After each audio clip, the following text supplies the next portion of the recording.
Olá, boa tarde para todos vocês. Vamos continuar o nosso estudo, capítulo 8 do livro do Eclesiastes.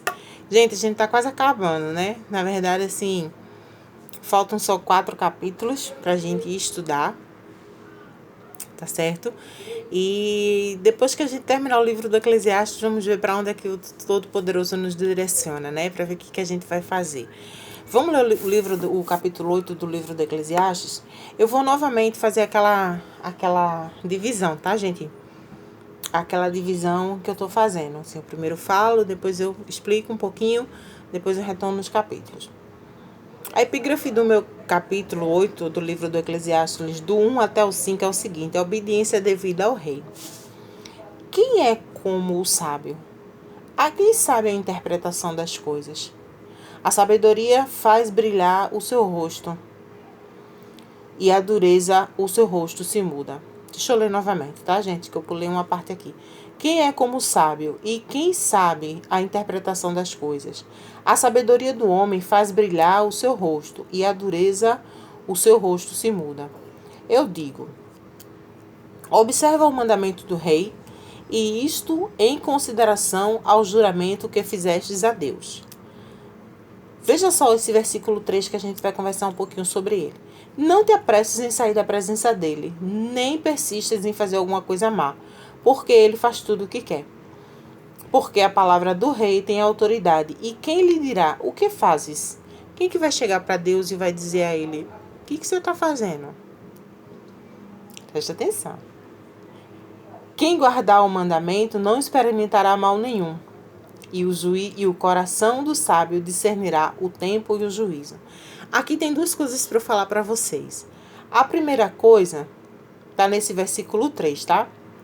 Quando ele diz, não te apresses em sair da presença do rei, nem persistas em fazer alguma coisa má, porque ele faz tudo o que quer. Aí ele vem no versículo 4, porque a palavra do rei tem autoridade, e quem lhe dirá, que fazes? A palavra do Senhor diz lá no livro de Isaías, diz que a mão do Senhor não está encolhida, tá certo? E quem fará voltar atrás a mão do Senhor? Quando Deus estende a mão, quem faz ele retroceder? Quem é que pode contender com Deus? Quem é que vai chegar para Deus e dizer, o que você está fazendo? Por que você está abençoando ela? Por que você está abençoando ele? Por que você está fazendo isso? Quem é que pode contender com Deus? Quem é que pode dizer isso? Quem é que pode? Quem é que tem essa autoridade de questionar a vontade do Deus Todo-Poderoso na minha e na tua vida? Quem é que pode? Qual é o homem que pode fazer isso? Não é não? É muito forte isso que o livro do Eclesiastes fala. Aí esse 3, ele diz o seguinte, não te apresses em sair da presença dele, nem persistas em alguma coisa má, porque ele faz tudo o que quer. Aí sabe o que o Espírito me lembrou? Lucas 18. Aquela passagem da viúva que vai lá no juiz iníquo. Julga minha causa? Julga minha causa? Vamos dar um pulinho lá em Lucas 18? Vamos lá?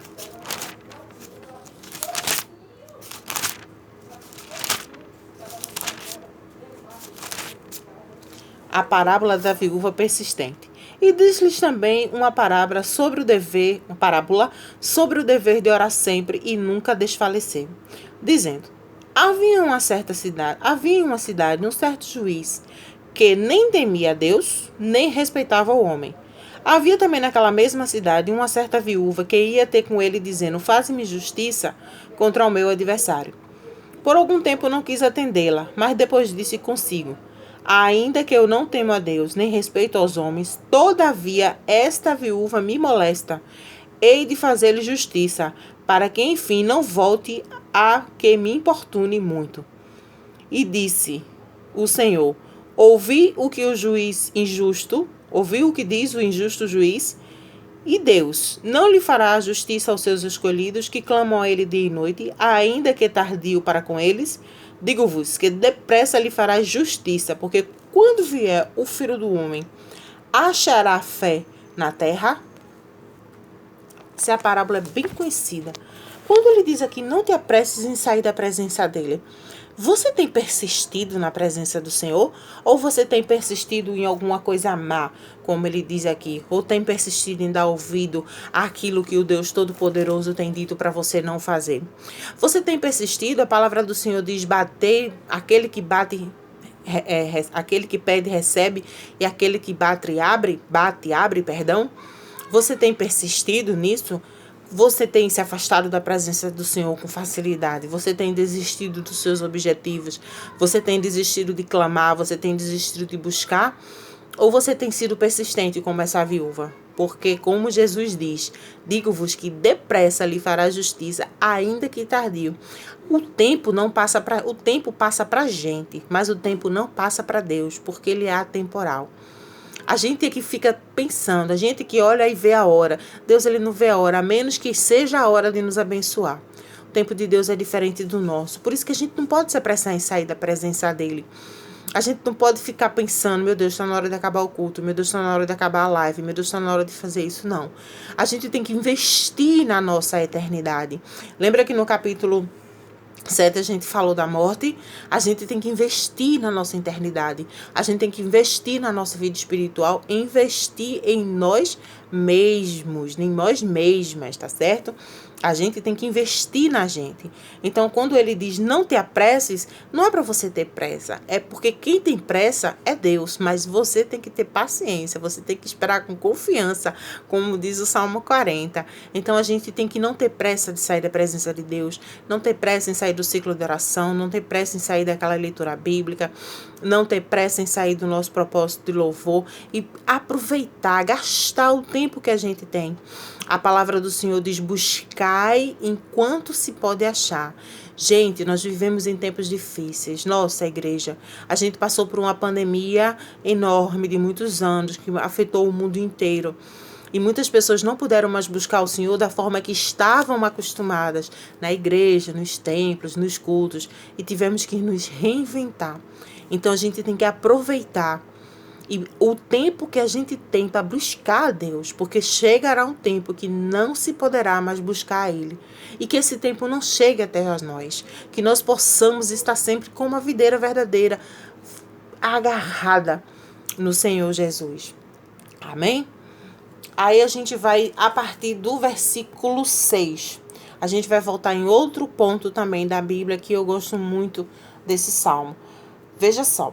Aí no versículo 6, a epígrafe da minha Bíblia diz o seguinte: reflexões sobre a providência divina. Porque para todo propósito há seu tempo e juízo. Porquanto a miséria do homem pesa sobre ele, porque não sabe o que há de suceder, nem o que lhe há de entender. Nenhum homem há de ter domínio sobre o espírito para o reter, nem tampouco poder sobre o dia da morte. Como também não há de licença nesta peleja, nem tampouco a impiedade livrará o ímpio. A gente não controla nada, tá tudo no controle de Deus.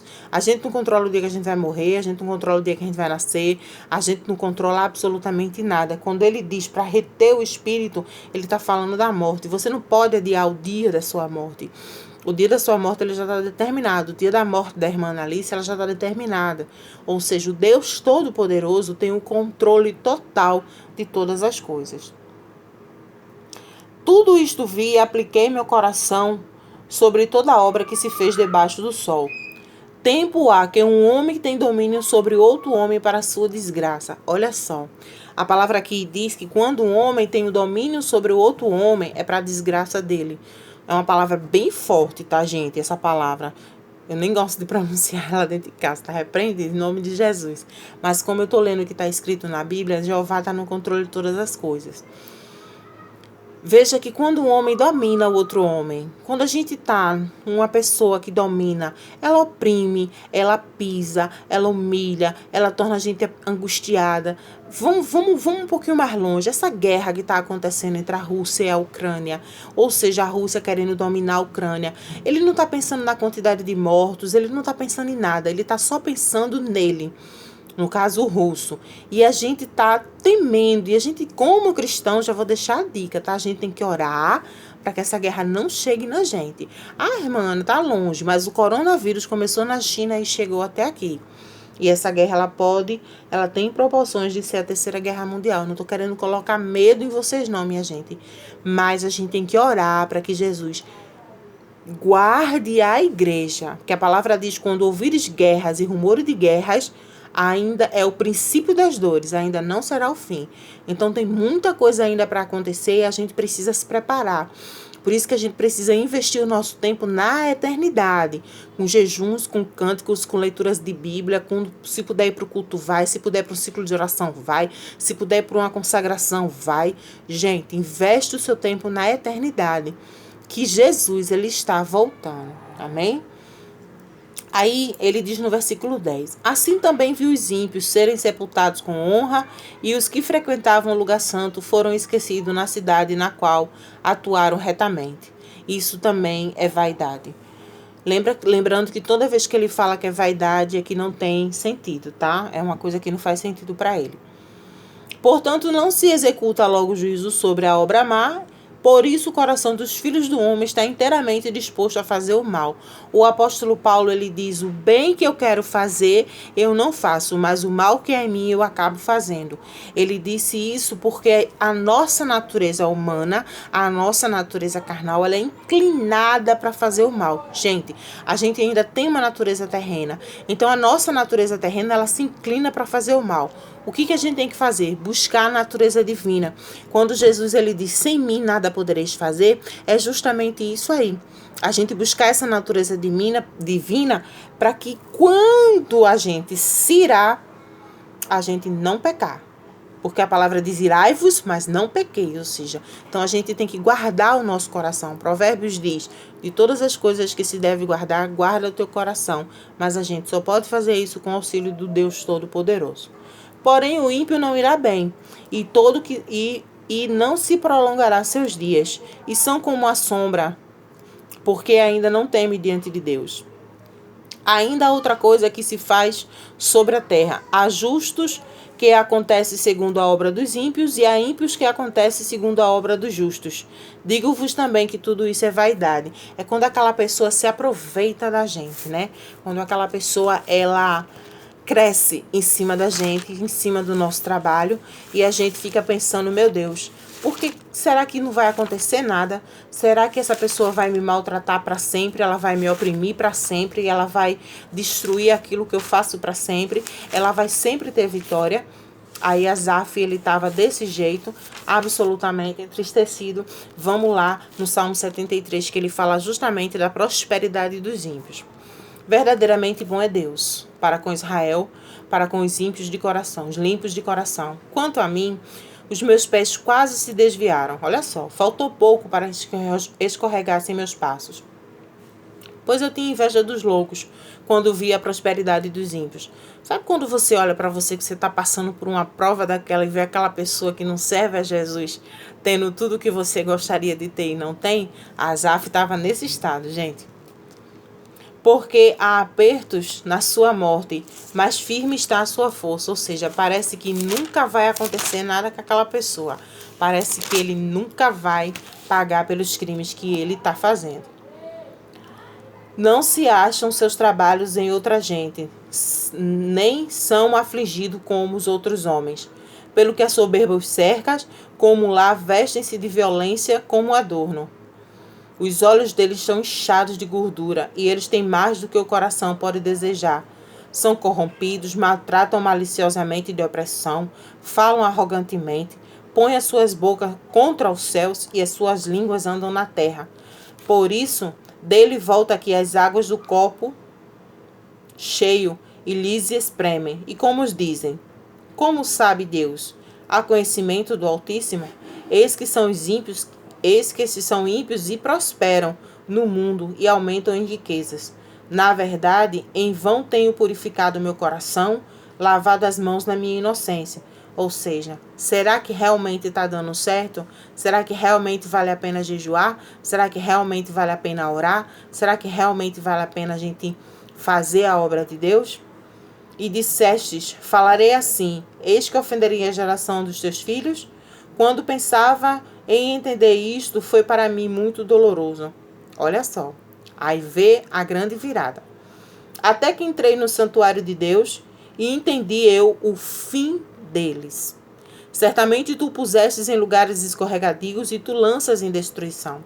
Como caem na desolação, quase por um momento ficam totalmente consumidos de temores. Como no sonho que se acorda, Senhor, assim, ó Senhor, quando acordares, desprezarás as aparências dele. Assim no meu coração se azedou e sinto picada nos meus rins. Até me embruteci e nada sabia. Fiquei como um animal perante ti. Tem hora que a gente se revolta de uma tal forma que a gente acha que não quer saber de mais nada. Fica entristecida. Poxa, a gente faz tanto e não acontece nada. Olha só. Todavia estou contínuo contigo, e tu me sustentastes pela minha mão direita. Guia-me-ás com o teu conselho, e depois me receberás na tua glória. O que não vai acontecer com o ímpio, tá, gente?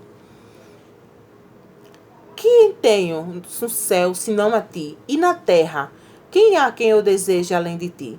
A minha carne e o meu coração desfalece, mas Deus é a fortaleza do meu coração, é a minha porção para sempre. Pois, eis que os que alongam de ti perecerão, e tu tens destruído todos aqueles que se desviam de ti. Mas para mim, bom é aproximar-se de Deus.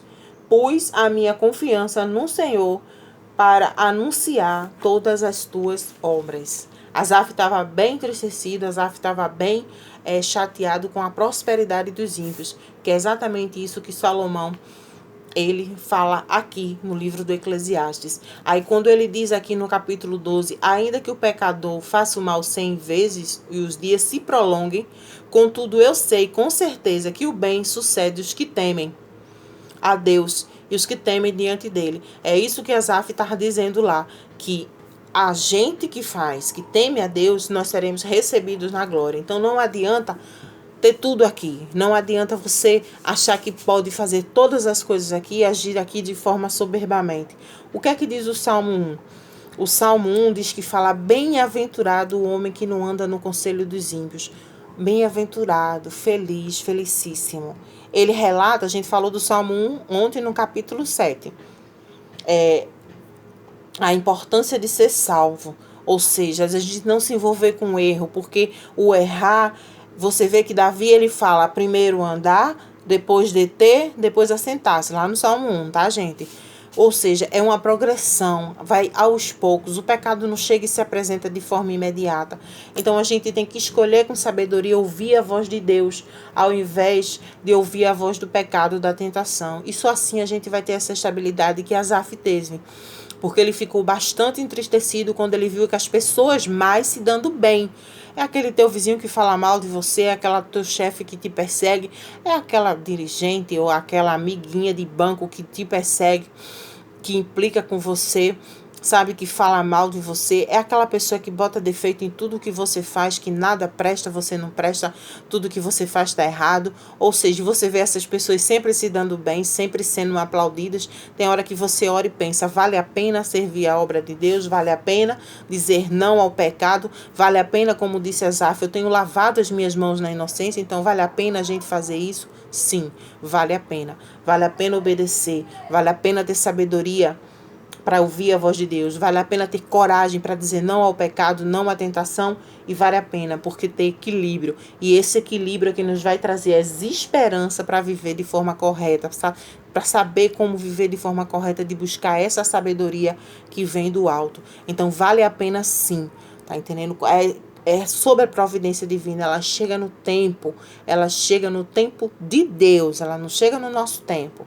E vale a pena também ressaltar que muitas vezes a gente não quer justiça, a gente quer vingança. E Deus ele não vai atuar na vingança, ele vai atuar na justiça. Porque se a gente for fazer, a gente não vai saber fazer, mas se Deus fizer, ele vai fazer direitinho e a gente ainda vai ser melhor, porque ele vai aliviar o nosso coração com justiça, não com vingança. Então, quando a gente vê aquela pessoa prosperando na terra, aquele ímpio prosperando na terra, a gente faz essa reflexão de por quê? Vale a pena servir a Deus e lavar as mãos da inocência, como disse Asaf? Vale a pena sim. Amém? Vamos seguir. Aí do 15 até o 17. Assim exaltei a alegria, porquanto para que o homem não há nada melhor do que debaixo do sol, comer, beber e alegrar-se. Isso acompanhará no seu trabalho, nos dias da sua vida que Deus lhe dá debaixo do sol. Ou seja, tudo que você faz é quando você se alegra, come, bebe com o suor do seu trabalho, sem humilhar ninguém, sem pisar ninguém. E lembrando, gente, que quando ele fala debaixo do sol, ele está falando nessa terra aqui, tá? Ele está falando só nesse plano. Porque o Deus que ele está se referindo aqui, como a gente já falou nos outros vídeos, é o Deus Elohim. Não é um dos nomes de Deus, Elohim. É o Deus todo criador, é o Deus criador, mas é um Deus que está distante. Mas não, nós temos também esse Deus Elohim, a gente crê nesse Deus dessa forma, sim, mas ele está bem mais próximo da gente, ele é o nosso Adonai, ele é o nosso Senhor, ele é o nosso Yahvé, ele é o Deus a quem a gente louva. Amém, gente? Então, a gente continuando, aí ele diz, aplicando, quando a gente fica feliz com o nosso trabalho, tá? No versículo 15. Aplicando o meu coração para entender a sabedoria. Olha só o que Salomão queria. Ele queria entender a sabedoria, ele queria entender os desígnios de Deus. Jesus, ele disse, quando ele estava lavando os pés dos discípulos, se não falha a minha memória, acredito eu sim, quando ele estava lavando os pés dos discípulos, ele disse, o que eu faço hoje tu não entendes, tu só vais entender depois. Acredito eu que foi nessa passagem, gente. Tá lá no livro de João. Se der tempo, eu procuro ela para vocês, tá? Aí ele diz, aplicando o meu coração a entender a sabedoria para ver o trabalho que há sobre a terra. Nem de dia, nem de noite vê o homem o sono dos seus olhos. Ou seja, para ver o trabalho da terra, ele queria entender os mistérios e os desígnios de Deus. Olha só, gente. Aí o 17 diz, então vi toda a obra de Deus, e que o homem não pode entender. Caiu a ficha, tá? Que se faz debaixo do sol. Por mais que trabalhe para descobrir, porém não achará. Ainda que o sábio diga que irá conhecê-la, nem isso poderá alcançá-la. Ou seja, no 16 ele diz, eu apliquei meu coração para entender a sabedoria. Mas aí no 17 ele reconhece que ele viu toda a obra de Deus e que ele não pode entendê-la. Aí vamos lá, voltar lá no livro de Mateus. Mateus tem sido nosso aliado em Eclesiastes, né, gente? A gente tem estudado, tem constantemente ido e vindo lá no livro de Mateus. Mateus 11, gente. Olha só o que é que Jesus diz no versículo 25 de Mateus 11. Naquele tempo, respondeu Jesus, graças te dou, ó Pai, Senhor dos céus e da terra, que ocultastes estas coisas aos sábios e inteligentes e revelastes aos meninos. Sim, ó Pai, porque assim te aprouve. Todas as coisas me foram entregues por meu Pai, e ninguém conhece o Filho senão o Pai, e ninguém conhece o Pai senão o Filho. E aquele a quem o Filho quis revelar. Ou seja, Jesus, ele quis nos salvar. Ele quis que a gente conhecesse a Deus. Mas mesmo assim, a gente ainda não entende os mistérios de Deus. Deixa eu ver se eu acho a passagem de João, gente, que eu falei para vocês. Acredito eu que é quando Jesus está lavando os pés dos discípulos. Deixa eu ver, tá, gente? Não tenho bem certeza. Aqui. Exatamente, João 13, quando Jesus está lavando os pés dos discípulos. Então, quando ele vai lavar, ele deitou, né? O versículo 5 diz, deitou uma bacia com água e começou a lavar os pés dos seus discípulos e enxugá-los com a toalha que estava cingido. Aproximou-se Simão Pedro e disse, Senhor, tu lavas os meus pés? E Jesus respondeu e disse-lhes, o que eu faço hoje, o que eu faço não saberás tu agora, mas saberá depois.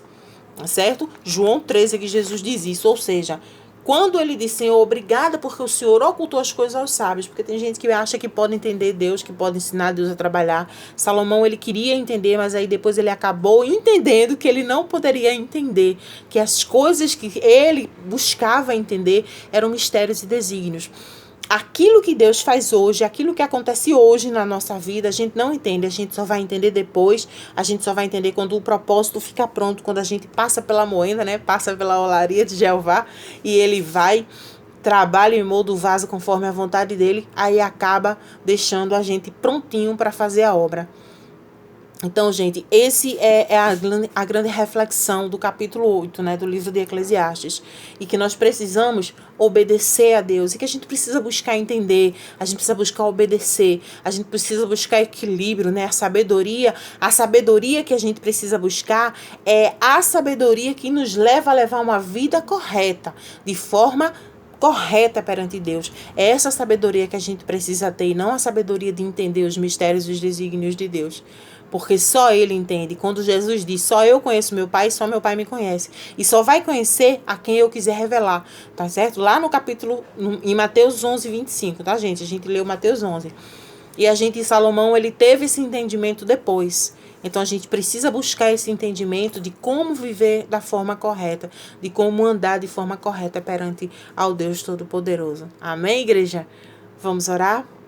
Justo, soberano, eterno Deus, Pai das luzes, Pai da eternidade, eu peço, meu Deus, permissão para entrar na Tua santa e poderosa presença em oração, consagrando, meu Deus, a vida de cada uma dessas pessoas, consagrando esse vídeo, as pessoas, meu Deus, que vão ouvir esse vídeo, que elas sejam impactadas, que elas sejam abençoadas e que elas tenham esse entendimento, que o Teu Espírito fale no coração delas e que elas tenham, meu Deus, esse entendimento de buscar a verdadeira sabedoria para viver de forma correta perante o Senhor, para saber que a gente não deve se apressar de sair na Tua presença, mas deve perseverar naquilo que é bom e saber, meu Deus, que aquela obra má que está sendo feita contra a gente, ela não vai prosperar e que o Senhor, a seu devido tempo, vai tomar as providências e nós seremos livres como o Senhor livrou Israel do laço do passarinheiro. Então abençoa a nossa vida, enche a nossa vida com a Tua presença, derrama o Teu poder, derrama o Teu Espírito, meu Pai, nos firma nos Teus caminhos e nos fortalece, Senhor, em nome de Jesus, para a honra e glória do Teu nome. Amém. Glória a Deus. Amém, igreja? Deus abençoe a todos vocês, no nome santo de Jesus.